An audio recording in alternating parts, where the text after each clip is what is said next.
Let's start constructing our rig. So we have our node generator window ready to go, which we'll be using very shortly, and we're ready to construct our rig. And just a note about that node generator window, if you happen to restart Maya, you would need to go ahead and execute those procedures that we've set so that those buttons will work correctly.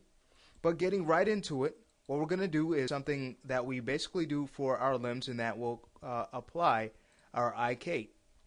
If I go ahead and double click it and show you the options here, notice that we are using the default options, and that's pretty much for the majority of our tools. And we will be switching a few things around, but for the most part, again, we're just using our basic setup.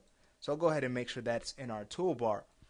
Okay, so here for our connection, we're going to want to connect from our thigh, okay, all the way to our ankle. Okay, the end ankle bone, not the start, but the end. So let's go ahead and set that up. Okay, and if you need to, you can hit Control A a couple of times to get to our channel box. We can hide our character layer so we can see what we're doing. What I also like to do is check out the outliner. That's very helpful for selecting objects. So we'll select from our thigh, okay, right thigh, go all the way down to the left. Go ahead and select that. There we are. So now our IK has been applied. And notice as we move it, alright, it's moving just fine. We always want to test out what we're working on here. So now what I like to do is give it a name. We want to also make sure that once we have everything set up that they go in the proper groups that we've made for them. So I like to use a naming convention as follows: RP for RP solver, underscore R for right side, underscore what it's for the leg, and how many? There's just one of these. Great. So once we have this name in here, we can open up our character node, open up the character move, and even the character scale. And we do go over setting up these groups. They're very helpful for organization reasons. So I do recommend that you set it up as follows, and you can go through the scene and check that out. And I do also recommend checking out our quadruped rigging kit again, as it thoroughly goes over this. But once we have our IK, what we can now do is go ahead and apply it to its proper group so it'll move along correctly with our rig.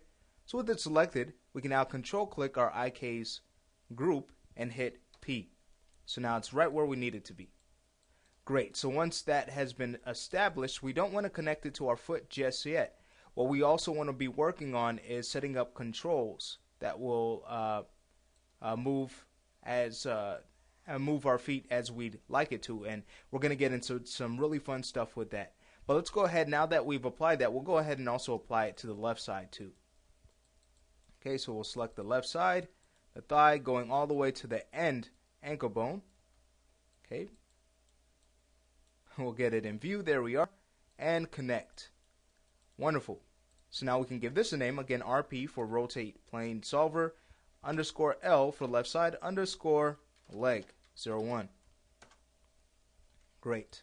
So now that we have that going on, wonderful, we're ready now to start working on our reverse lock joints. That's going to allow us to get cool things like our foot roll, toe roll, pivots, and such. So let's go ahead and start working on that. From here we go into more of a side view. So let's do that. Going back to our panels, go to our side view. And now we want to go to our joint tool. Remember, it's XYZ. And I do want to also recommend that you check out the way that I have the orientation for the joints, especially when we get to the spine. And we'll check that out when we get there. But it's really just for the spine, so that will work properly. But we'll get there eventually, actually pretty shortly. But okay, so once we have the joint selected, now what we'll do is work on the base joint. This will actually be our heel roll. So let's go ahead and show our character. And I like to place that joint right where the heel is going to roll up from. So that's going to be right at the end. And then to get it to the toe, we can just hold shift and select right where the toe is, okay, to get it properly aligned. Now we want to get one or add a joint right where the ball of the foot would be. What we can do is template our character so we can see it a little bit clearer. Hold shift and select. Okay, and we'll align these joints as they need to be aligned once we're done with this process. So we'll add the joint there, and then we can add our last joint in this chain going right where our ankle is, and we'll hit enter. Great. So now we have our reverse lock bones established. What we can now do here is start moving them over, so we can move them over to the right side. What we can do to assure that they move over there and are properly aligned is just select the Translate X. Okay, hold V, middle mouse button, click and drag right where our bone is, so it'll be vert snap there. All right, wonderful. Now we need to work on making sure it'll be aligned with the rest of our bones. So what I like to do from here, making sure that we do maintain 0 values in our rotation while we are rotating the joints, what I like to do is use the joint orientation option that we have. So if our joints are selected, our base joint that is, we can hit Control A, going from our channel box once, to get right to our attribute editor. And here's what I was talking about, the joint orient option. So from here, we want to make sure that we're going to be rotating in the right axis so that it'll be properly aligned. So in this case, it's going to be the Y axis, right? And we can even see that if we hit E on our keyboard, go to our gimbal lock mode, and actually it seems to be the Z here. Let's see. I think it's still going to be the Y. Let's go ahead and control click and drag, and yes, it is the Y parameter that we need to move. So let's go ahead and move that. Okay, there we are. All right. So now that is pretty much aligned with our joints. So that's good. And what I like to do from here, once we have these bones aligned, is to make sure that they're lined up with our joints so that our roll will work as expected. Okay, so for this, we can go to our actual reverse lock bones again. Okay, starting with the toe here, we'll just go to our move tool, hold down the D key so we can just move this joint, and then hold down the V key so we can vert snap to our foot bone. Okay, the one that is actually bound. So we'll hold these and press the middle mouse button, click and drag, and we should snap right to it. Simple as that. Great. So let's go ahead and work on vert snapping our next bone. That's going to be what's going to control our ball roll. We'll select that bone. We'll hold D again, the V key, and vert snap it right to that bone. Great. Now we need to do the same for our end bone. So we could just hit the down key to go down our hierarchy and get to that top bone there. We'll hold the D key, hold V, and snap.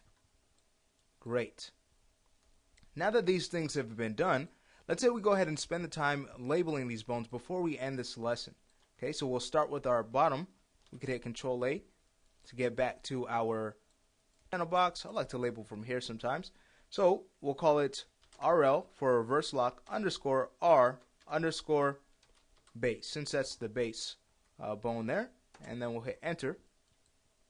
And then we'll hit down arrow to get to the next.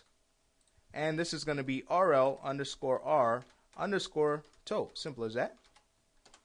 Right where it's aligned. We'll go to the next joint and we'll call that RL underscore R underscore ball. 0, 1. And the last bone in this, we'll call it RL underscore R underscore ankle. 0, 1. Okay, so now we have our bones established, what is going to control our reverse lock. Okay, and we have a few more things to do to set it up on the right side as well as the left. So we'll stop the lesson here, and in the next lesson we'll continue with this process.